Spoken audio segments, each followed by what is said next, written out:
Hello hello வாங்க.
அன்பு sir நாடக கலாரசிக பெருமக்களே, கலையின் மீது அபிமானம் கொண்டு அமர்ந்திருக்கின்ற கலாரசிக பெருமக்களே, உங்கள் அனைவரும் எங்களது நாடக கலைக்குழுவின் சார்பிலே மனம் கனிந்த நன்றி தெரிவித்து வருக வருகவன அன்போடு வரவேற்கின்றோம். நன்றி நடிகர்கள். வணக்கம் வணக்கம் வணக்கம் எல்லாருக்கும் வணக்கம்.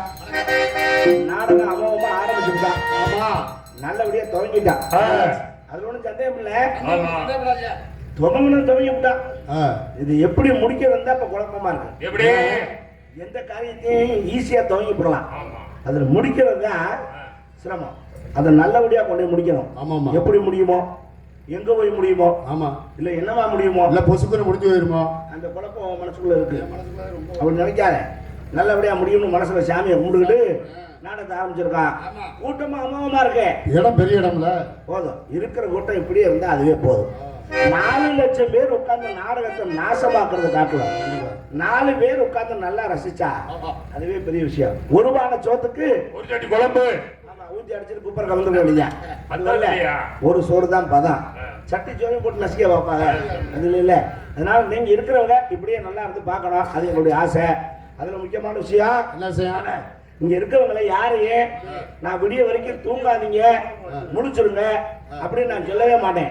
ஏன் நான் ஏன் சொல்லணும்? இல்ல சொல்லி பாருங்களே. எதுக்கே தேவையா? ஏயா எங்க இருந்து எங்க வந்து யார் ஊர்ல யார் சோத்தத்தின்னு போட்டு யார் காசை வாங்கிட்டு யாரை தூங்கப்படாதுன்னு யார் சொல்றது? அதானே நாடகக்காரங்களுக்கு திமுறா அப்படின்னு நம்மள அவங்க கேட்டுட்டாங்க. தப்பு. எள்ளுதான் என்னைக்கு காயுதுன்னா எலிப்புழுக்க ஏன் காயணும்? நம்ம தான் இந்த காசை வாங்கணுமே நான் யார் ஒன்று கத்தி சாகிறேன். ஆமா, அவங்களுக்கு என்ன தலையெழுத்தா? முடிஞ்சா முடிக்கட்ட காசு கொடுத்துருக்கமே இங்க ஒழுங்கா வேலை செய்யறாங்களான்னு உட்காந்துருக்காங்க. அப்படியா? அம்மா, இல்லாட்டி நீங்க ஓப்பி அடிச்சிருவீல. முடிஞ்சா பாருங்க, இல்லைன்னா தூங்குங்க, தப்பு இல்ல. இன்னொன்னு நினைக்கிறேன், கோடிக்கணக்கில் செலவு பண்றோம், லட்சக்கணக்கில் செலவு பண்றோம். எவ்வளவு செலவு நாடகத்தை வச்சிருக்கோம், அதுதான் நம்ம ரொம்ப முடிக்கிறோம். என்ன நினைக்கப்படாது. நீங்க எத்தனை லட்சம் செலவு பண்ணி நாடகம் வச்சாலும் சரிதான், நாடகத்தை வைக்கலாம் செலவு பண்ணி தூக்கத்தை விலை கொடுத்து வாங்க முடியுமா? அது முடியாது. போய் பெட்டி கடையில் போய் எனக்கு 100 ரூபாய்க்கு உறக்கம் கொடுங்க, 50 ரூபாய்க்கு தூக்கம் கொடுங்க, கிடைக்குமா? கிடைக்கவே கிடைக்காது. ஏன் கிடைக்காது? கிடைக்கும். கிடைக்கும். 145 ரூபா கொடுத்தோம்னா கிடைக்கும். அதுதான் தூக்கம் வருமா? அதுலதான் தண்ணியை போட்டேன்னா நிம்மதியா தூங்கி நம்ம பார்த்தது இல்லை. அது தூக்கம் இல்லை, அது ஒரு விதமான மயக்கம். எவனாவது தண்ணி அடிச்சுவேன் நல்லா தூக்கி பார்த்துருக்கியா? அவனும் தூங்க மாட்டான், பக்கத்துல தூங்க மாட்டான், அப்படியே உலட்டிக்கிட்டே கிடப்பான்.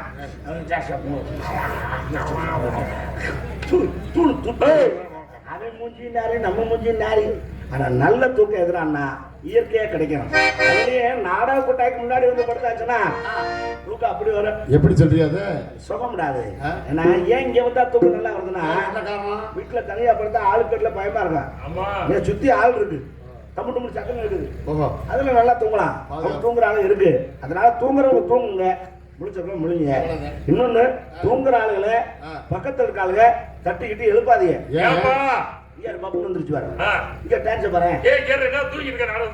அந்த வேலை செய்யக்கூடாது. உலகத்திலேயே செய்யக்கூடாத பாவம் 2 தான். கொலை பண்ணுனா கூட மன்னிப்பு இருக்குன்னு சட்டத்துல இடம் இருக்கு. நீங்க நல்லா பாருங்க, ஒருத்தருக்கு தூக்கு தண்டனை கொடுத்துட்டா அவன் கருணை மனை போட்டு அது ஆயுள் தண்டனையா மாற்றுவான். ஆயுள் தண்டனை உள்ளவன் கருணை மனை போட்டான்னா சுதந்திரத்தனா குடியரசுத்தனா வெளியில வந்துருக்கான். ஆனா மன்னிக்க முடியாத பாவம் 2 எதிரானா அது என்ன? தூங்குறவனை எழுப்புறது மிகப்பெரிய பாவம். இது நான் சொல்லல, ஹரிச்சந்திர சக்கரவர்த்தி மயானத்துல நின்று புலம்பிருக்கான். தாரணியில் படுத்தவரை தட்டி தட்டி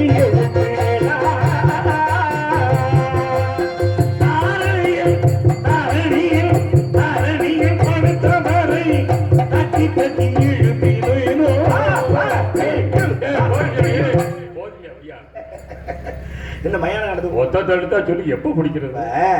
மயானத்துல உள்ள ஹரிச்சந்திரனே புலம்பிருக்கான்னா அப்ப தூங்குற பாவம் தானே. இதை காட்டிலும் பெரிய பாவம் இன்னொன்னு இருக்கு. என்னது? ஒரு ஆணும் பெண்ணும் சந்தோஷமா இருக்கும்போது எட்டி பாக்குறது, இடைஞ்சல் பண்றது, கதவு ஓட்டையில கண்ணை விட்டு பாக்குறது, முக்கியமா செய்யும். அவங்க மேல எறியறது, 10 பேரை கூட்டி அவங்க வேற என்ன செய்யறாங்கன்னு பாருங்க காட்டுறது, இந்த வேலையெல்லாம் செய்யக்கூடாது. அப்படி செஞ்சா அடுத்த பிறவையில நாயா பிறந்து நடு ரோட்ல இழுத்துக்கிட்டு தெரியணும்னு புராணங்கள்ல போட்டிருக்கு. அதே நாயா நான் சொல்லல, பைரவ புராணத்துல போட்டிருக்கேன். இந்த காலகட்டத்துல இழுத்துக்கிட்டு இருக்கிற நாய் பூரா போன ஜென்மத்துல இந்த வேலையை செஞ்ச நாய் தான். அதனால அந்த தப்ப நம்ம செய்யாம நல்லபடியா கொஞ்சம் கூத்து பார்க்கலாம். அது எப்படி பார்க்கணும் சொல்லவா? கண்ணாலை நாடகத்தை பார்த்துருங்க,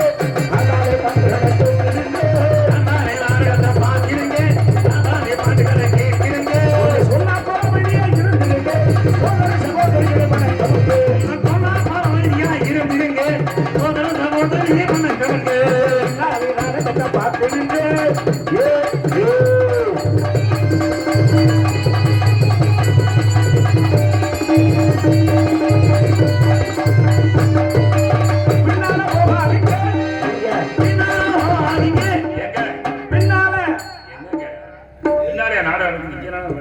இன்னைக்கு இந்த பாட்டு தேவையில்லைதான்.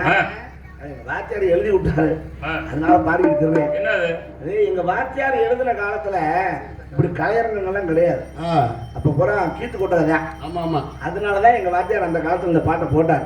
பின்னால போகாதீங்க, தட்டிகளை ஓட்ட ஓட்டு பார்க்காதீங்கன்னு இதை ஓட்ட ஓட்டு பார்க்க முடியுமா? இதை ஓட்ட ஓடனா சம்பரம் சுத்தியில தான் கொண்டுட்டு வரணும். அதுக்கு அவசியம் இல்லை, கதவு திறந்தே உள்ள போய் பார்த்துக்கலாம். அந்த காலத்துல நாடகம் பார்க்க கூட்டம் முன்னாடி இருக்கோ இல்லையோ பின்னாடி கட்டி ஏறும். அதுல இந்த மூலையில தான் கூட்டம் ஓவரா இருக்கும். அந்த மூலை நான் கூட இது சனி மூலை போல இருக்கு. ஏதோ சாமிட்ட உத்தரவு கேட்கத்தான் கூட்டமா கிராமத்தார் நிப்பாங்க போல, சயனம் எடுத்து அடிக்கும் போல அப்படி நினைச்சா மேட்ரு அது இல்ல. என்னது? நம்ம பொம்பளை பிள்ளைய துணி மாத்திரக்கு இந்த மூளைக்கு தான் வருங்க. ஆமா.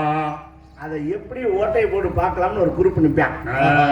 அப்பதான் ஒரு பெரிய மனுஷன் ஒருத்தர் வருவார். நாடகம் முன்னாடி நடக்குதா பின்னாடி அவுத்து போட்டு ஆடுதா செருப்பு போட்டு பிஞ்சுவோம் அப்படின்னு எல்லாத்தையும் விரட்டிட்டு பெரிய மனுஷன் அவர் மட்டும் நினைப்பார். எதுக்கு? அந்த ஓட்டை போட்டு பார்க்கறேன். பெரிய மனுஷன்ல எல்லாரும் முன்னாடி பார்த்தா கேவலமா. எங்க பிள்ளைய சுதாரிச்சிருச்சு. ஊருக்கு நம்மளை ஓட்டையை போட்டு ஆட்டையை போட பாக்குறாங்க, நம்ம கவனமா இருந்துக்கிறோம் அப்படின்னு உள்ள மரபு கட்டுது இல்ல. அது கட்டும் போதே என்ன பண்ணணும்னா ஒரு பழைய சேலை எடுத்து உள்ள அந்த தட்டியை சுத்தி இப்படி ஒட்டி கட்டிவிடுங்க. அவன் என்னதான் ஓட்ட ஓட்டால சேலை தான் தெரியுமே தவிர சேலைக்குள்ள இருக்க ஓட்ட சேலைக்குள்ள இருக்க ஆளு தெரியாது. ஆனா நம்ம பிள்ளைய சுதாரிச்சு அவன் அதை காட்டிலும் சுதாரிக்கிறான். கொல்லப்படம் செலவு பண்ணி கூட்டியாந்துருக்கான், இதை பார்க்காம விடுறதா அப்படி ஓவர் போதையை போட்டது மாதிரி அந்த மூலையில படுத்துக்கிருக்கான். நிதானமா தான் இருப்பேன், அடிச்சாலும் எந்திரிக்க மாட்டேன். கரெக்டா அந்த பிள்ளைய துணி மாத்திரத்துக்கு உள்ள எந்திரிச்சு வரும்ல, சத்தம் கேட்க என்ன முத்துராஜ் இல்ல பொம்பளை பிள்ளைய நடந்து வர சத்தம் கொண்டா ஜல்லிக்கட்டு மாடு எடுத்துட்டு வருவாங்க. பொம்பளை பிள்ளைய காலில் என்ன கட்டியிருக்கும்? ஓ சலம் கட்டிருக்கோ. அப்படி உள்ள ஒரு சத்தம் கேட்கும்ல, அப்படியே பார்ப்பேன். டக்குன்னு முடிப்பேன். அந்த அப்படி கையை கொடுத்து தட்டி பார்த்து அப்படி உள்ள காய விட்டு அப்படி பார்ப்பேன். கவனமா இருந்துக்குங்க. ஏன்னா நம்ம பொம்பளை பிள்ளைய உள்ள போய் துணி மாத்துறதுக்கு முன்னாடி ஒண்ணுக்குன்னு போயிட்டு அப்புறம் தான் பாவாடை கட்டும். ஒண்ணுக்குன்னு போகாம அப்படியே பாவாடை கட்டி வந்துச்சுன்னா வெளியே வந்து மங்குன்னு தவுன்னு புரிஞ்சு அதுக்கு போச்சு. பொட்டி முறை மைச்செட்லாம் நாசக்கடாய்ப்போம். அன்னைக்கு நான் அந்த பிள்ளை உள்ள உட்காந்து ஒண்ணுக்கு இருக்க, இவன் தலையை அப்படி உள்ள விட மூஞ்சி கூட நனைஞ்சு வாய ஆண்டிருக்கா, வாய் நிறைஞ்சு போச்சு. அப்புறம் குப்பு குப்புன்னு நொங்கு நுழையுமா. அவன் முழுங்கவும் முடியல, துப்பவும் முடியல. வெளியே போய் சொல்லவும் முடியாது. சொன்னா அங்க என்ன மயத்துக்கு போய் படுத்துன்னு கேட்பாங்க. இன்னொன்னு ஊருக்குள்ள இந்த விஷயம் தெரிஞ்சுன்னா நாளைக்கு அவன் ரோட்ல போய் மூத்திர குடிக்க போய. அதனால அந்த மாதிரி யாரும் போகக்கூடாதுன்னு போகாதீங்க.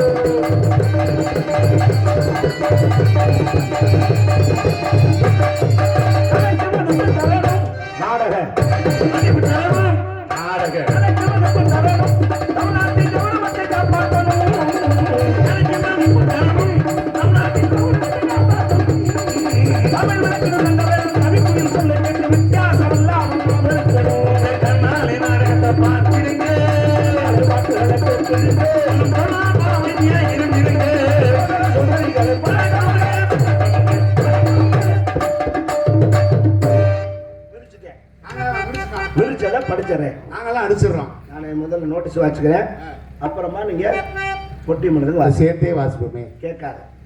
படிக்கும் போது வாசிக்கப்படாது, பாடும்போது வாசிக்கலாம்.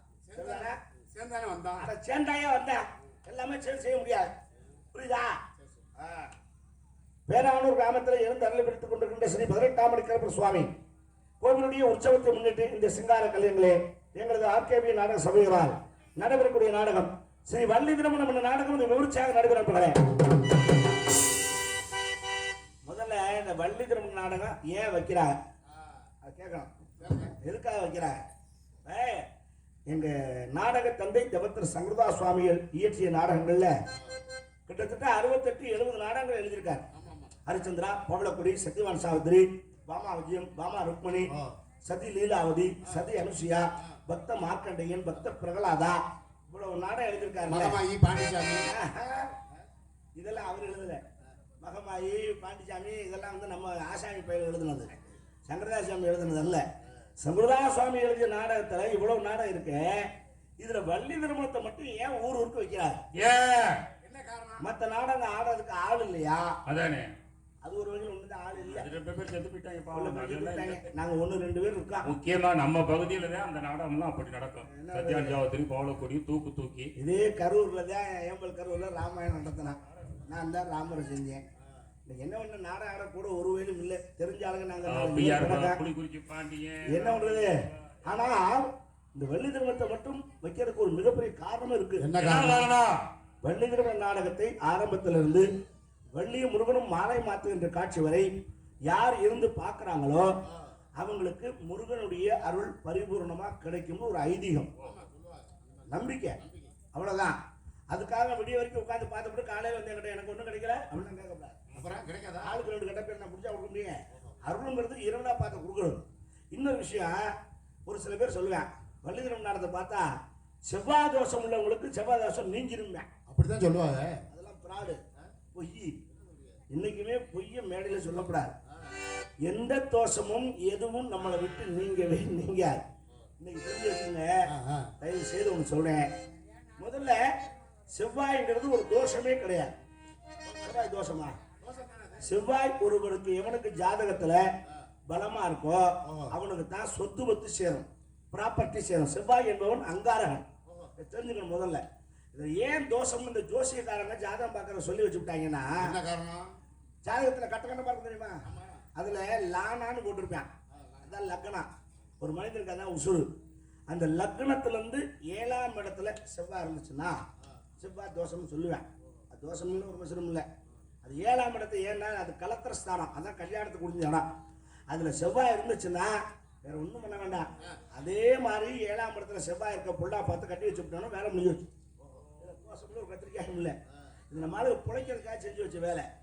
மூல நட்சத்திரம் இருக்கக்கூடாதுமாங்க, மூலம் தான் இருக்கக்கூடாது. மூல நட்சத்திரம்னா இருக்கலாம், தப்பு இல்லை. மூல நட்சத்திரம் தான் மாமனாருக்கு ஆகாது. ஆகாது மாமனாருக்கு. ஒரு மயிரும் இல்லை தூக்காத, அவன் விதி முடிஞ்சா அவன் செத்து போவான். இதுக்கு இவன் ஜாதகம் என்ன போய் அவனை போய் கொடுங்குதா? கொலை பேர் சொல்லுவான், இந்த புள்ள பிறந்துச்சு தாத்தனை தூக்கிருச்சு, இதுதான் கொடுமை. அதுவா தூக்குச்சு, அது பிறக்க வேண்டிய நேரத்தில் அது பிறந்துருச்சு, அவன் போக வேண்டிய நேரத்தில் அவன் போயிட்டான். இது ரெண்டும் ஒன்னா நடந்திருக்கு, அவ்வளவுதான். இதுக்கு அதை கூட சொல்றதா? இது பூரா மூட நம்பிக்கை. இதெல்லாம் நம்ம மாத்திக்கணும். முதல்ல தயவு செய்து ஒன்று சொல்றேன், உங்களை எந்த ஜோசியக்காரரோ எந்த சாமியாடியோ இந்த அந்த கோயிலில் போய் சாமி முட்டுவா, இந்த குளத்துல போய் குளிச்சுட்டு வா, உன் தோஷமெல்லாம் நீங்கிரும்னு சொன்னா நம்பவே நம்பாது. அதான் நம்புறோம். நம்ம தலையில என்ன எழுதி ஆண்டவன் படைச்சானோ அது கண்டிப்பா நடந்துதான் தீரும். அந்த ரெக்கார்டை அழிக்கிறதுக்கு எவனும் பிறக்கல உலகத்துல. ஆண்டவன் எழுதுனது அழிக்க ஆள் இருக்காரா? அப்புறம் எப்படி மாறு? நல்லா தெரிஞ்சுங்க. சொல்லுவேன், உனக்கு 7.5 நாட்டு ஆரம்பிச்சிருச்சு சொல்லுவாங்க. ஆரம்பிச்சிருச்சு என்ன 7.5 வருஷம் ஆட்டித்தான் படைப்பேன், ஒன்றும் மாற்றம் கிடையாது. என்ன போகும்போது கொடுத்துட்டு தான் போவேன். சனியை போல் கெடுப்பவனும் இல்லை, சனியை போல் கொடுப்பவனும் இல்லை. ஆனா நம்மளால சொல்லுவேன், உனக்கு 7.5 நாட்டு சனி ஆரம்பிச்சிருச்சு, நீ நவக்கரம் கோயிலுக்கு சனிக்கிழமை போ, எள்ளு விளக்கு போட்டு 9 சுத்தி சுத்திட்டு வா. 9 சுத்தி அவன் கிளம்பிடுவானா? மயக்கம் வந்து அங்கேயே விடுங்க. ஒன்றும் கிடையாது. இது எதுக்கு சொல்றதுன்னா சொல்றேன் எடுங்க. சொல்லுங்க. முத்துராஜ் என் மேல கொலை வெறியில் இருக்காப்ல, என்னை கண்டா வெட்டணும்னு முடிவில் இருக்கேன். ஒரு பேச்சுக்கு சொல்றேன். நான் என்ன செய்யணும் தெரியுமா? தினம் முத்துராஜை போய் பார்க்கணும். அண்ணே வணக்கம்ண்ணே, நான் உன் தம்பி இல்லையா, என்னை போய் வெட்டுறோங்கிற என்ன நீ அடிக்கிறதுக்கு நான் ஒரு ஆளானே, நீ வெட்டினா என்னை யாருன்னு கேட்க போறா? இப்படியே தினம்னு சொன்னா முத்துராஜ் மனசு பார்க்க, சே இந்த நாயை போய் வெட்டிக்கிட்டு போடா அப்படின்னு 4 அடி சப்பு சப்புன்னு அடிச்சுட்டு விட்டுருவாப்ல. ஆனா அடி உறுதி என்ன வெட்ட மாட்டான், உசுருக்கு ஆபத்தில். அவ்வளவுதான். இதே தான் சனி செய்வேன். இப்போ 5ஆவது மாடியிலிருந்து விழுந்தா செத்து போகும், முதல் மாடியிலிருந்து விழுந்தா கைகால் முறியும். அவ்வளவுதான்.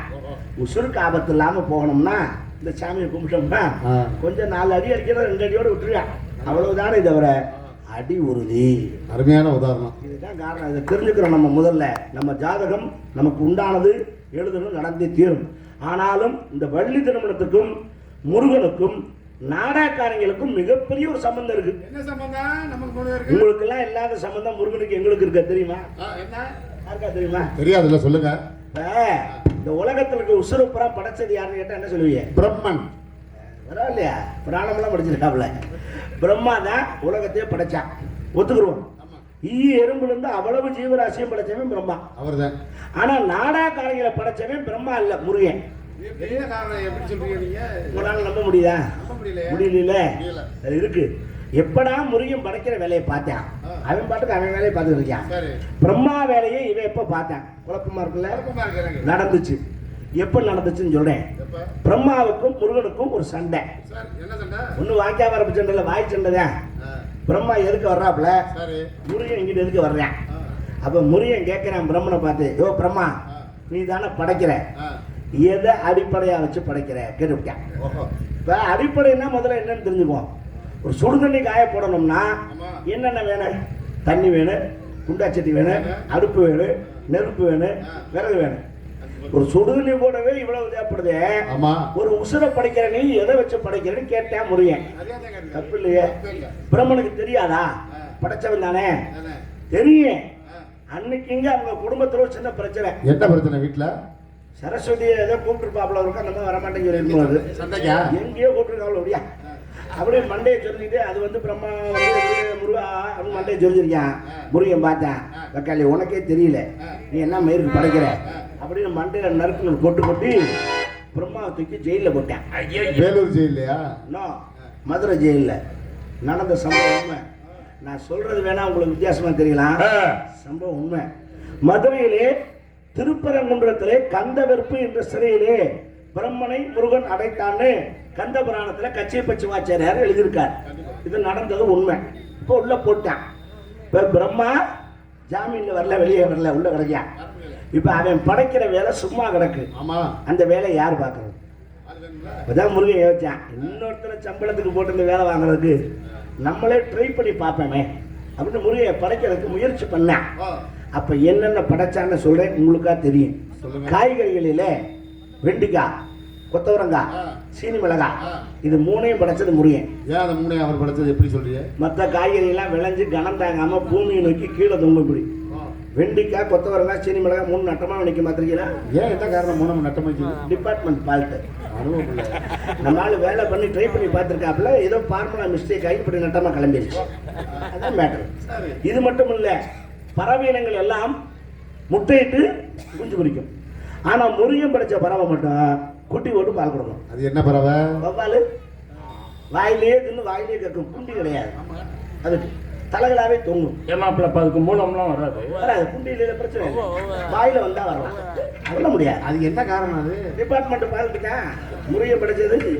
இது மட்டும் இல்ல, பழங்கள் எல்லாத்துக்குமே கொட்டை பழத்துக்கு உள்ள இருக்கும். ஆமா. முருகன் படைச்ச பழத்துல கொட்டை வெளியில இருக்கும். அது என்ன பழம்? முந்திரி பழம். ஏய், இன்னொன்னுக்கு கொட்டை வெளியே இருக்குங்கயா. அது நமக்கா? ஏய், இன்னொரு பழம் இருக்கியா? அது என்னது? அது ஒரு பழம் இருக்கு, நான் சொல்றேன். அப்புறம் காஷ்மீர்ல இருக்கு. அப்புறமா சொல்லுங்க. சரி இருக்கட்டும், நமக்கு தெரியாம இருக்கலாம். இது மட்டும் இல்ல, நாடகக்காரனையும் படைச்சது முருகன் தான் சொன்னேன். ஏன் என்ன காரணம்? அது வேணும்ல. நீங்க எல்லாம் பகல் முழுக்க உழைச்சு சம்பாரிச்சு வேலை பார்த்து ராத்திரியில பொண்டாட்டி உள்ளோட நிம்மதியா தூங்கி எந்திரிச்சு வருவீங்க. நாங்க ராத்திரி முழுக்க நாயா கத்திவிட்டு காலையில பொண்டாட்டி எங்க இருக்கு, புள்ள எங்க இருக்குன்னு தெரியாது, தண்ணியை போட்டு காலை புலந்து கிடப்பான். நாங்க சாயங்காலம் பேக்கத்துக்கிட்டு நாடகத்துக்கு வருவோம். பிள்ளைய பள்ளிக்கூடத்துல இருந்து பேக்கத்துக்கிட்டு வீட்டுக்கு வருவாங்க. அவங்க என்ன படிக்கிறாங்கன்னு கூட எங்களுக்கு தெரியாது. என்ன காரணம்? Department fault. முருகன் படைச்சது தெரியுதா? இப்ப நமக்கு முருகனுக்கு சம்பந்தம் தெரிஞ்சு வச்சா இந்த நாடகத்திலே பங்கு வரக்கூடிய நடிகர் நடிகர் மாணவர்கள் தென்னக மேடைகளுக்கு வெற்றி முரசு ஒட்டி கொடுக்கும் நடிப்பு செய்ய நாயகன் உங்கள் அபிமான செல்வன் சங்கீத சாம்ராட் என புகழ் பெற்ற மேலும் ஏஎஸ் முத்துகிருஷ்ணன் அவர்கள் வேலன் வேடன் விருத்தாடிக்க காத்துள்ளார். அவருக்கு இணையாக குயிலிருந்து முடிய கான்களை பாடி மகிழ்ச்சியாக காத்திருக்கின்றார் குயிலிசை கோகிலவாணி. சென்னை தாண்ட எம்பி லட்சுமி அவர்கள் வள்ளி நாயகமா அடிக்க காத்திருக்கின்றார்கள். வள்ளிக்கும் தம்பி, டேய் இது கொஞ்சம் டீ வீடா, ஷாப் வீடா, ஹலோ இன்னர் வீடா? வள்ளிக்கும் முருகனுக்கும் திருமணத்தில் நாத்த விடுமே லட்சை கட்டி கொண்டவர் காத்திருக்கின்றார். சொல்லெடுக்க வீரர் முறையோடு பேசி உரையாட காத்திருக்கின்றார். அன்பு மாப்பிள்ளை கருங்குளத்தை சார்ந்த ஜெயமாதவன் அவர்கள் நாடகம் அடிக்க காத்திருக்கிறார்கள். அதற்கடுத்தபடியாக பக்க மேளங்களாக பக்க பலமாக இசைகளை இசைக்க வந்திருக்கிறார்கள். இன்னிசை வேந்தர்கள் ஆறுமணி சக்கரவர்த்தி மேலிசித்திரகம் அருமையைத்தான் வேந்தம்பட்டியை சார்ந்த PS நாகலிங்கம் அவர்கள் ஆறுமணி மட்டும் தெய்வம் முன்னாரே நான் ஒரே ஒரு புன்னகையில் கண்டேனே.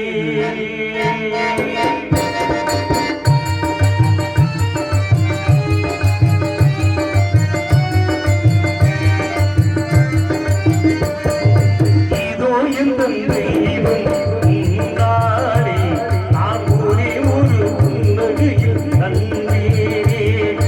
காதமுள்ள பார்வையிலே கடவுள் வாழ்கிறார், அவன் கருணை உள்ள நெஞ்சிலே போய் கொள்கிறார்.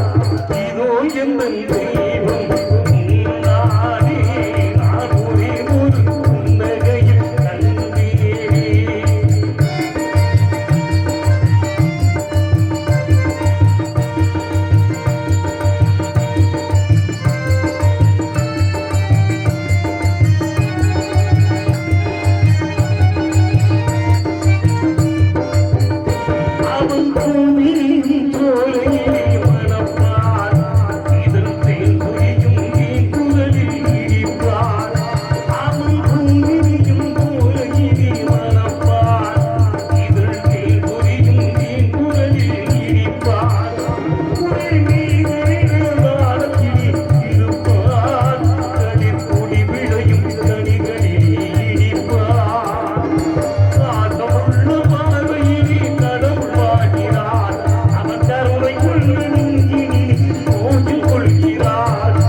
சிறப்பான ஒரு பாடல், அருமையான பாடல். நல்ல ஒரு கைதட்டுகள் கொடுத்து பாராட்டலாமே. ஏன் அப்படி உட்காந்துருக்கீங்க?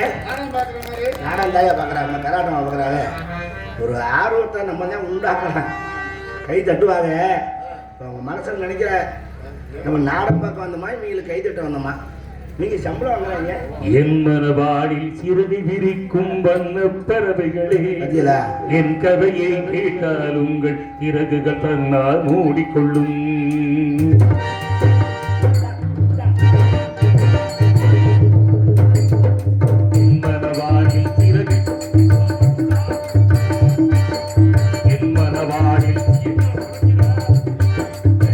மறந்துடுறாப்புல எந்த மைக்கில் போடணும்னு. சிறப்பு அருமையான பாடல். அவரோடு இணைந்தீங்க நன்றிக்கு ஒப்பாக மத்தளத்தை சேர்த்து கொண்டிருக்கிறார் மிருதங்க சக்கரவர்த்தி காலவாதி வித்தகர் அன்பு தம்பி திண்டுக்கலை சார்ந்த எம்ஆர் குமரேசன் அவர்கள் மிருதங்கமா டோலக்கன் தபலா தொப்பி.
வச்சாங்கடா. உண்மையில குமரேசே ராஜ்தான் அருமையான வாத்தியம் நொறுக்கி அள்ளிட்டான் பிள்ளை. பாராட்டுகள், வாழ்த்துக்கள். அவரோடு இனி நீங்க ஆல்ரவுண்டர் சேர்த்து கொடுக்கிறார் பலவாத்திய சக்கரவர்த்தி அருமை அண்ணா செல்லிப்பட்டி சார்ந்த எஸ்டி முத்துராஜ் அண்ணார் அவர்கள் ஆல் ரவுண்ட்.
ஒவ்வொருத்தரும் விடாக்குண்டா விடாக்குண்டா தான் இருக்கு. ஆனால் பெட்டிக்கார் நம்மளோட போட்டு விட்டே இருக்காப்லையா இல்லையா? நான் நாதஸ் வச்சா நீங்கள் ஃபுல்லாக உங்களை வச்சுருப்பீங்களா?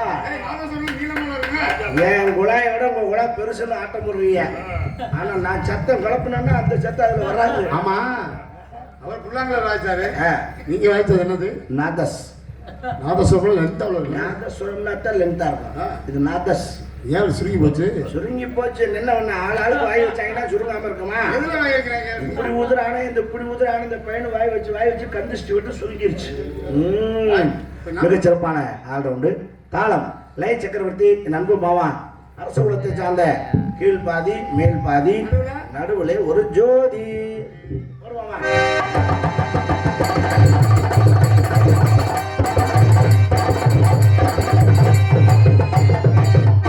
சிறப்பு. மேலும் இங்கே பக்தனாக நடித்து உங்களை எல்லாம் மகிழ்ச்சியை காத்திருக்கின்றேன். உங்கள் அன்பன் உங்கள் வீட்டு பிள்ளை உங்கள் அன்பையும் ஆதரவு என்னென்னு பிற காத்துக் கொண்டிருக்கும் ஆர்பி அறிய நாங்கினார் பப்புன் காப்பிக்கு பொம்பளை விசாவை இறக்கலதை குதிரை அம்பிட்டு நம்ம தான் அடைச்சாகணும். நம்ம கடமை. என்னோடு இணைந்து இறை பணியாற்ற வந்திருக்கின்றார் ஆடல் அரசி. யாரு யாரு? சொல்றேன். அபிநய் சுந்தரி, நாட்டிய தாரகை, நடன சிக்காரி, திண்டுக்கலை சார்ந்த சிம்ரன் டான்சர் காமிங். ஒருவர் மீது ஒருவர் சாய்ந்து ஓடும் போரே ஆடலாம் பாடலாம்.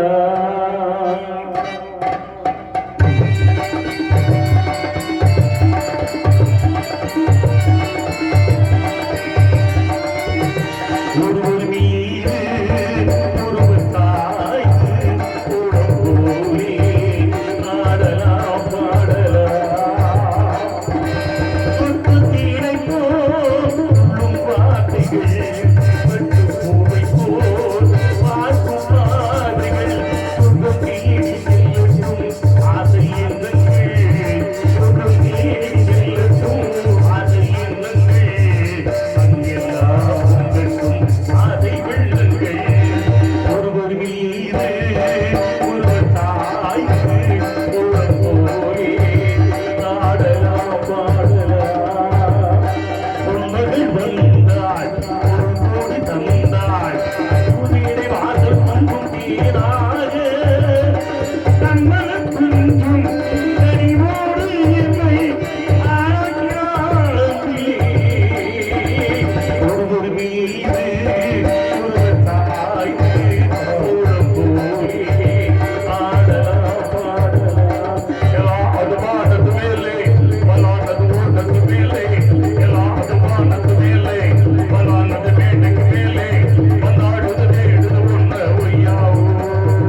அருமை. இவ்வளவு அழகா பழைய பாடல்களையும் இப்போ நடுத்தரத்தில் வந்த பாடலும் அதெல்லாம் ஒரே ராகத்தில் அமைஞ்ச பாடல்கள். அதுதான் சொன்னார். எப்படி புரியா? ஒருவர் மீது ஒருவர் சாய்ந்து, அது அதே தான். அதுக்கடுத்து ஒரு பாட்டு பாடுறாருன்னா உண்மைகள் வந்தா, அது அதே தான். கடைசியில் எங்க கூட விட்டார்? நாயகன் படத்தில் நில்லா அது ஓட்டத்தின் மேல் நின்றாடுது ஓட்ட. இளையராஜா அவர்கள் தன்னுடைய பேட்டியிலேயே சொல்லியிருந்தார், இந்த பாடலை வந்து உண்மையிலேயே அவர் போட்டது தாலாட்டுக்காக போட்டாராம். அப்படி நிலாது வானத்தின் மேலே அப்படி இப்படி தாலாட்டா வந்தாடுது பாடுது இங்கே அப்படி போட்டது. அதை கடைசியில் குத்தாட்டத்தை கொண்டு விட்டாங்க பத்தியா? ஒண்ணும் இல்லை, ரிதம் தான் மாட்டான். டிச்சும் டக்குச்சும் டக்குச்சும்னு பார்த்தோன்னே தாலாட்டு குத்தாட்டா மாறிடுச்சு. எல்லாமே டைமிங் தாளத்தில் தான் இருக்கு. இதெல்லாம் அருமையா செஞ்சு காமிச்ச அருமணி சக்கரவர்த்தி நைதான் வேந்தப்பட்டி நாகரிகம் அவர்களுக்கு ஒரு மனமார்ந்த வாழ்த்துக்கள் பாராட்டு. என்ன காரணம்னா, கொஞ்ச நேரத்துக்கு முன்னாடி தூக்கி முன்னாடி வச்சிருந்தாரு கீபோர்டும் மேப்போடும். அது யாரோ நம்ம கிராமத்தில் கேட்டாங்களாம், அமைப்பாளர் சொன்னார் கீபோர்டு வேணும்னு. அது கேட்கறதே பெரிய அப்படி இல்லை. அந்த இன்னொரு தெரியுங்க, பழமையில் இருக்க இந்த சத்தம், ஹார்மோனியத்தில் இருக்கின்ற சத்தம் உண்மையான நாதம் அதில் தான் வரும். கீபோர்டு மேப்போடு இந்த எலக்ட்ரிக்கல் ஜாமான் பூரா இன்னைக்கு வந்தது, அதெல்லாம் உண்மையான சவுண்ட் அல்ல. இதுதான் நாடகத்துக்கு உண்டான சவுண்டு. இதில் வாசிக்கணும் அந்த பீஜத்தை, அதுதான் திறமை. பழமைக்கு என்னைக்குமே மரியாதை இருக்கு, ஆனால் அதோட அருமை இப்போ தெரியாது. இது இல்லாமல் போகும்போது தான் ஐயோ அப்படி இருந்துச்சே இன்னைக்கு இல்லையே அப்படின்னு வேதனை வரும். இதுக்கு ஒரு சின்ன உதாரணம் சொல்லுவாங்க. நான் இருக்கிறது காரைக்குடி, உங்க எல்லாருக்கும் தெரியும். ஆமா, இருக்கிற ஏரியா பர்மா காலனி. என் ஏரியாவில் ஒரு கிழவி இட்லி சுட்டு ஊத்துக்கிட்டு இருந்துச்சு. எவ்வளவுக்கு தெரியுமா? 10 பைசா இட்லியா? இன்னைக்கு எவனாலும் 10 பைசாக்கு இட்லி வாங்க முடியும்? முதல்ல 10 காசே செல்லாம போய் பல ஆண்டுகள் ஆயிடுச்சு. இப்ப உள்ள தலைமுறைக்கு 10 காசு எப்படி இருக்குன்னு தெரியாது. ஆனாலும் இந்த கிழவி 10 பைசாக்கு இட்லி கொடுத்துச்சு. ஏன்? அது வந்து வியாபாரம் இல்லை, அந்த கிழவிக்கு புருஷன் இல்லை, புள்ள இல்லை, அது ஒரு சேவை. அன்றாட காலையில சின்ன பிள்ளைங்க வரும், ஆளுக்கு 4 இட்லி வச்சு சட்னி சாம்பார் வச்சு கொடுத்துரும். காசு கொடுத்தாலும் கொடுத்தாலும் கேட்காது. நம்மள மாதிரி பெரிய ஆளுங்க சாப்பிட்டுட்டு கொடுக்குற 1 ரூபா 2 ரூபாய் வச்சு தான் அந்த கிழவி ஜீவனமே ஓடுச்சு. அது கெட்ட நேரம் பாரு, அந்த கிழவி வீட்டுக்கு எதுக்க ஒருத்தர் ஹோட்டல் திறந்துட்டான். இந்த ஹார்மோனியம் படிக்க போல கீபோர்டு வந்துச்சு. அந்த மாதிரி எப்படி வந்து தெரியுமா? ஹோட்டலு சீரியல் செட்லாம் போட்டு மைக் செட்டு பாட்டெல்லாம் போட்டு போர்டில் தூக்கி கட்டினால அசந்துட்டேன் நானே. 16 வகை சட்னி, 3 வகை சாம்பார், இட்லி இலவசம்னு போட்டேன். நம்ம ஆள் புறம் கட்டி ஏறிட்டேன். இலவசம் தான் நம்மளால குமிஞ்சிருவானே. கிழவி வீட்டுக்கு ஒருத்தரும் போகல. அங்க போய் சல்லி தள்ளுறாங்க. இலவசம்ல 3 மாசம் ஆச்சு, 4 மாசம் ஆச்சு. 4வது மாசம் ஹோட்டல்காரன் போர்டை கழட்டிட்டு வேற போர்டு மாட்டினேன். இன்று முதல் இட்லி 500 ரூபாய்ன்னு போட்டேன். நம்மளால பார்த்தேன் 500 ரூபாய்க்கு இட்லி மேல திம்பாங்க. கிளம்பி 10 காசுக்கு மல்லிப்பு மாதிரி கொடுத்துச்சு இட்லி. நம்ம அங்கேயே போகணும். திரும்ப கிளம்பி கிளவி வீட்டுக்கு வந்தாங்க. கிளவி செத்து போச்சு. ஏன்? வருமானம் இல்லை. 3 மாசம் 4 மாசம் எவனும் காசு கொடுக்கல, பட்டினியா கிடந்தே செத்து போச்சு. இப்ப வேற வழி இல்லை. அவன் ஒருத்தன் தான் கடை வச்சிருக்கான். இட்லி 500 ரூபாய்க்கு வித்தாலும் அவன்கிட்ட தான் திங்கணும், 1000 ரூபாய்க்கு வித்தாலும் அவன்கிட்ட தான் திங்கணும். இதுதான் ஜியோ கம்பெனிக்காரன் நமக்கு செஞ்ச வேலை. என்ன வேலை?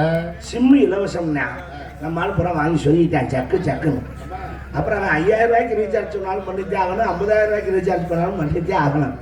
இந்த ஏர்செல்லு ஏர்டெல் கழிவுலாம் கொஞ்சம் கம்மியாக கொடுத்துட்டு செத்து போச்சு. வருமானம் இல்லை, மண்டையை போட்டுச்சு. இப்போ ஓடா போன ஒரு கிளவி இழுத்துக்கிட்டு தெரியும் இருக்கு, அதையும் சீக்கிரம் கொண்டுருவாங்க. இதுல மட்டும் இல்லாம தண்ணி பாட்டில் வரைக்கும் இறக்கிட்டான் ஜியோ. தண்ணி பாட்டிலையுமா? திருப்பத்தூர்ல போய் 1 லிட்டர் தண்ணி கொடுறான்னு 20 ரூபா கொடுத்தேன். 1.5 லிட்டர் தண்ணி கொடுத்தேன், 10 ரூபா மிச்சம் கொடுத்தேன். ஏய் நான் 20 ரூபா தான் கொடுத்தேன் அப்படின்னே. தெரியும்னே வாங்க, 1.5 லிட்டர் 10 ரூபா தான் அண்ணே. எப்பட்றாண்ணே? ஜியோ கம்பெனினே அப்படின்னா நினைச்சிட்டியா? முடிவு பண்ணிட்டேன். இப்போ 1.5 லிட்டர் 10 ரூபாய் கொடுப்பேன். 2 மாசம் கழிச்சு 1 லிட்டர் 50 ரூபாய்ங்க. அப்புறம் இந்த அக்குவா அப்படின்னா பிஸ்லரி கிளவினா செத்து போகும். கொண்டுவாங்க, வேற வழி இல்லை. இதுதான் நம்ம நாட்டின் தலையெழுத்து. இலவசம்னு எவன் கூப்பிடுறானோ நம்மளை கிட்னி எடுக்க போறான்னு அர்த்தம். பொங்கச்சோறு கொடுத்தா கூட இலவசமா வாங்கக்கூடாது. அதுதான் நம்ம கொண்டாடு. அப்படி இருந்தா குழைச்சிக்கலாம். ஆனா நம்ம கேட்க மாட்டோம். நம்ம ரத்தத்துல ஊறிடுச்சு இலவசம். மேலும் இங்கே சிறந்த முறையிலே ஒலிபெருக்கி அமைச்சு பெருமைப்படுத்திக் கொடுக்கின்றார்கள் ஒலி அண்ட் ஒளி அமைப்பு வின்னர் ஆடியோஸ் அவர்களுக்கு வின்னர் வரலையா? ஏன் மண்டே மட்டும் ஆட்டம்? நான் ஒன்றும் நீ வம்பா பட சொல்லையே ஒரே என்ன கேட்டேன். ஆனா பாட்டு போட்டு தான் நம்ம ஆளு காட்டணும் அவசியம் அவன் புள்ள சாப்பாடு வாங்கி போறாங்கன்னு நான் ஆளாக்கணமா உட்காந்துருக்கேன் கோவத்துல 3 நாள் போச்சு புள்ள ராமா குளிக்காம கொல்லாம வந்து டீம் போட்டு வேலையை சாப்பாடு வந்துடும் அந்த குளத்துல குளிச்சுட்டு வா சாப்பாடு ரெடியாரு ஒன்றும் பிரச்சனை இல்லை மேலும் இங்கே சீன் அமைப்பு சிறப்பாக அமைத்திருக்கின்றார் லிங்க விலாஸ் சீன் கம்மி மீமிசிலை சார்ந்த அன்பு தம்பி அவர்கள் மிக சிறப்பாக சீன் அமைத்திருக்கிறார்கள் அவர்கள் பாராட்டு நல்லா தான் கட்டியிருக்கேன் உள்ளதான் எங்களை உட்கார விடாம பண்ணிவிட்டான் நீ நான் கட்டுறேன் இந்த கம்பு இருக்கிற இதில் கட்டுறான்னா அதில் அவன் விளம்பரத்தை மட்டும் கட்டிட்டு நம்ம வீட்டுக்குள்ள கொண்டாந்து திரையை கட்டிவிட்டான் அப்புறம் தள்ளி கட்டுறான்னா அதுக்கு சண்டைக்கு வரையான் உங்களுக்கு வீடு இல்லை உட்கார்றதுக்கு என்ன காரணம்னா நாடகத்துடைய அமைப்புகள் கொள்ள காலத்தில் மாறி போச்சு அது யாரையும் நான் குறை சொல்ல விரும்பல ஒரு காலத்தில் சாமி கும்பிடுற விதமே எப்படி இருந்துச்சுன்னா உள்ள ராஜபாட்டு தான் சாமி கும்பிடுவார் ஏன்னா ராஜபாட்டு தான் நாடகத்துடைய தலைமை பீடம் அவர் தான் உட்காந்து தேங்காய் பழத்தை உடைச்சி வச்சு சாமி மட்டும் எல்லாருக்கும் பொட்டு வச்சு இந்த லைட்டில் பொட்டு வைப்பாங்க அப்போல்லாம் முத்து வலையை தொட்டு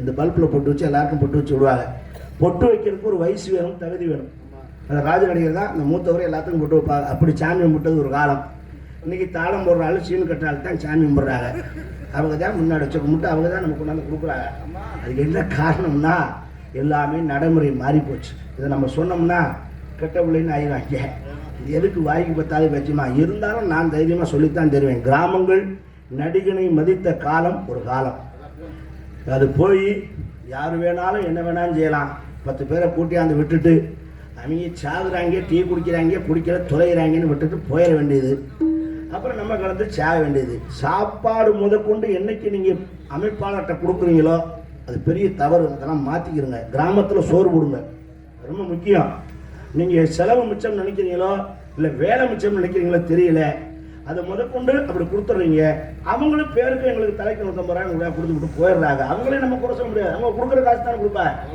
அப்புறம் அவங்க வீட்டுக்கு போயிடுவாங்க அப்புறம் டீ முதற்கொண்டு அவங்ககிட்ட ஒப்படைச்சிடுறீங்க அவரு வாங்கி கொடுத்துட்டு பின்னாடி விருப்பி ஒடிச்சு படுத்துருவார் இந்த உழைக்கிறவனுக்கு தான் அந்த கஷ்டம் தெரியும் முட்டை எடுக்கின்ற கோழிக்குத்தான் இந்த வழி தெரியும் எந்த வழி சேவல் ஏறிட்டு போயிடும் அதுக்கு பிரச்சனை இல்லை அது மாதிரி தான் அவங்க அதனால் அப்படி இல்லாமல் நடிகனுக்கு மீண்டும் என்னைக்கு மதிப்பு உலகத்தில் வருதோ அப்போ தான் இதெல்லாம் மாறும் அப்படின்னு என்னுடைய மனக்குமுறையில் உங்கள்கிட்ட சொல்லியிருக்கேன் வணக்கம் மேலும் இந்த நாடகத்தை அமைத்து கொடுத்த பெருமைக்குரிய ஒரு நாடக அமைப்பாளர் அருமை என்னார் மதிப்புக்கு மரியாதைக்குரிய காரைக்குடி இசை நாடக சங்கத்துடைய செயற்குழு உறுப்பினர் ஆர்.கே. வேலாயுதம் அவர்கள் இங்கே நாடகம் அமைத்திருக்கிறார்கள் இந்த நாடகம் மாத்திரமல்ல வேறு எந்த நாடகமாக இருந்தாலும் சிறந்த நடிகளை கொண்டு சிறப்பாக நடாத்தி கொடுப்போம் என்பதை மகிழ்வாக தெரிவித்துக் கொண்டு சாப்பாடு நல்ல ஏற்பாடு வழக்கமாக சொல்கிற வசனம் அதை நம்ம சொல்லித்தானே சேரணும் அது தவறு கிடையாது அடுத்து நான் பொம்பளை பிள்ளையை அனுப்பணும் அது என் கடமை அதுக்கு முன்னாடி மக்களுக்கு ஒரு தகவல் இன்ஃபர்மேஷன் என்ன இன்ஃபர்மேஷன் ஏதாவது ஒரு விஷயம் சொல்லிட்டு போகணுமா இல்லையா ஆமா வந்தாரு நோட்டீஸ் பண்ணி விட்டு போறது கடமை வந்தா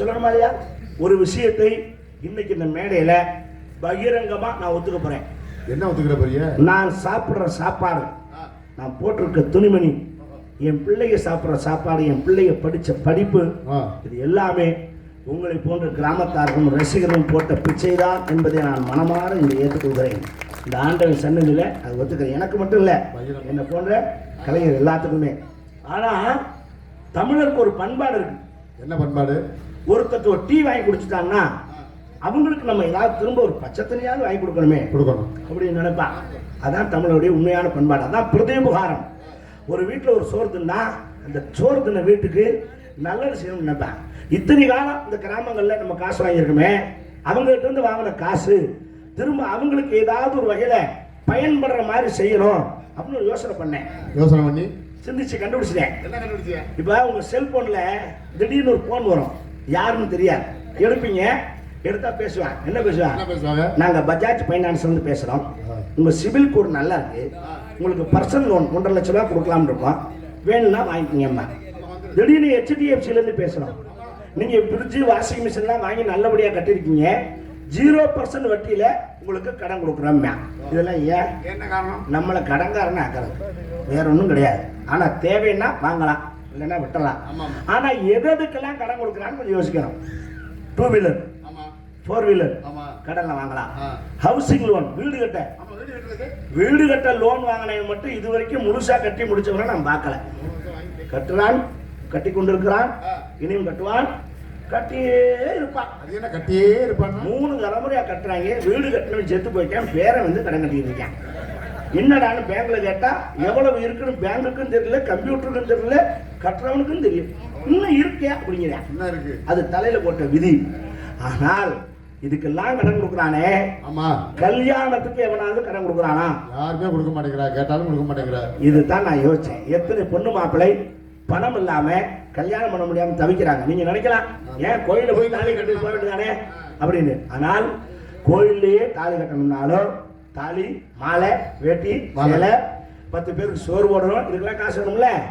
இதுக்காகத்தான் கல்யாணத்துக்கு லோன் கொடுக்கறதுக்காக நான் ஒரு ஃபைனான்ஸ் ஆரம்பிச்சிருக்கேன். என்ன ஃபைனான்ஸ்? அறிஞரன் finance, marriage loan speciality. Phone number குறிச்சுங்க. சொல்லுங்க. 00 00 000 000 சைபர் சைபர் 0 0 சூன்யம் சூன்யம் முட்டை முட்டை எல்லாம் ஒன்று தானே. பேஷன் நம்பர் அதுக்கு வாங்கி வச்சிருக்கேன். நம்மகிட்ட என்ன ஸ்பெஷாலிட்டினா, என்ன, எங்ககிட்ட லோன் எடுத்தாச்சுன்னா உங்களுக்கு வேலையே கிடையாது. எந்த வேலையும் இல்லை. அவ்வளோ வேலையை நாங்கள் பார்த்துக்குறோம். முதல்லயே சொந்த பந்த லிஸ்ட் எல்லாம் வாங்கிடுவோம். நீங்க லோன் எடுத்த மாத்திரத்துல இருந்து பத்திரிக்கை அடிக்கிறது, பத்திரிக்கை கொடுக்கறது, மண்டபம் முடிக்கிறது, வாழை மரம் கட்டுறது, பந்தி பரிமாறுறது, எச்சியில எடுக்க வரைக்கும் எங்க வேலையா. தாலி கட்டுறது நீங்க வந்தா மட்டும் போதும். ஆனா ஒரு கண்டிஷன் முதல்ல கேட்டுருவோம். உங்க பட்ஜெட் என்ன? 50,000 கல்யாணமா, 5 லட்சத்துல கல்யாணமா? டெக்கரேஷன் பண்ணிடுவோம். ஆனால் ஒண்ணு மட்டும் நம்ம பைனான்ஸ்ல கராரா இருக்கும். என்னது? இஎம்ஐ, தவணை தொகை ஒழுங்கா கட்டணும். ஒரு மாசம் கட்டலைனாலும் என்ன நடக்கும் நான் சொல்றேன். சொல்லுங்க. 2 வீலருக்கு லோன் வாங்குறீங்க. முத மாசம் கட்டலைன்னா கூப்பிட்டு கேட்பேன். 2வது மாசம் கட்டலைன்னா கூப்பிட்டு எச்சரிப்பேன். 3வது மாசம் கட்டலைன்னா வண்டி தூக்கிட்டு போயிருவேன். அவன்கிட்ட ஒரு சாவி இருக்கும். இதே தான் நம்ம கண்டிஷனும். கொண்டாட்டி கட்டத்தான் லோன் வாங்குறீங்க. முத மாசம் கட்டலைன்னா கூப்பிட்டு சொல்லுவோம். 2வது மாசம் கட்டலைன்னா எச்சரிப்போம். 3வது மாசம் கட்டலைன்னா கொண்டாட்டி பால் வாங்கிட்டு இருந்தாலும், காய் வாங்கிட்டு இருந்தாலும் ஆட்டோ வச்சு அழகா திருப்பி போயிடும். அப்புறம் நீங்க லோன் கட்டிட்டா திருப்பணும். இதுல ஒரு வேடிக்கை என்ன வரைக்கும் கொண்டாட்டி என்ன பண்ணுவீங்க? அது தாலிலேயே பின்னாடி சீல் அடிச்சிருப்போம். அறிஞரன் ஃபைனான்ஸ் ஆர்சி புக்ல போட்டுருக்காங்கல்ல. ஆமா. லோன் கட்டி முடிய வரைக்கும் ஃபைனான்ஸ் காரனுக்கு பாதி சொந்தம். என்ஓசி வாங்கினாத்தான் இந்த தாலியை கட்டிட்டு உங்க தாலியை போட்டுக்கலாம். அது வரைக்கும் நம்ம உரிமை தான். ஆனால் இது ஏன் நான் செஞ்சேன்னா, பொண்டாட்டியை தூக்கிடுவோம்னு சொன்னாலாவது பணத்தை ஒழுங்கா கட்டுவாங்க அப்படின்னு நினைச்சேன். அதுல ஒரு ஈத்திர பையன் லோன் வாங்கியிருந்தேன். முத மாசம் கட்டல. என்னடா அண்ணே ஒரு 10 days கொடுத்துங்க. 2வது மாசம் கட்டல ஒரு 5 நாள் என்ன. 3வது மாசம் நான் அவனுக்கு போன் பண்ண மறந்துட்டேன், வேற வேலையா இருந்துட்டேன். ஆனா அவன் எனக்கு போன் பண்ணிட்டான். எப்படி அண்ணே 3 மாசம் கட்டலைன்னா பொண்டாட்டியை தூக்கம்னு சொன்னீங்க, என்ன வரல அப்படின்னா. அவன் என்ன நினைச்சிருக்கேன், கொடுத்த காசுக்கு 3 மாசம் அதை யூஸ் பண்ணியாச்சு, லோன் கட்டா விட்டோம்னா அவங்க தூக்கிட்டு போயிடுவாங்க, அடுத்து நம்ம புது லோன் போட்டு புது பொண்டாட்டி கட்டலாம்னு நினைச்சிருக்கேன். இப்படியே லோன் கட்டாதையும் பூரா பொண்டாட்டியை பூரா தூக்கி கொண்டாந்து என் வீட்டுல போட்டு, என் வீட்டுல பூரா பழைய பொம்பளையா கிடக்கான். காசு என்கிட்ட வாங்கின பூரா புது பொம்பளைட்டியா போறேன். காசு கொடுத்து நானும் பழைய ஆசையா போறேன். அன்னைக்கெல்லாம் 1974 மாடலை கொண்டாந்து தள்ளிட்டாங்க. அவளுக்கு வெத்தலை வாக்கு வாங்கி கொடுக்க முடியலன்னா என் தலையில ஓட்ட எழுத்து. அதனால இந்த பைனான்ஸை இன்னையோட மூடி இல்லாமல் மூடிருங்க. மீண்டும் உங்களை சந்திக்க ஒரு பெரிய அப்படி நன்றி, வணக்கம். வணக்கம். எல்லாருமே நல்லா இருக்கணும். எல்லாரும் நல்லா இருக்கணும்.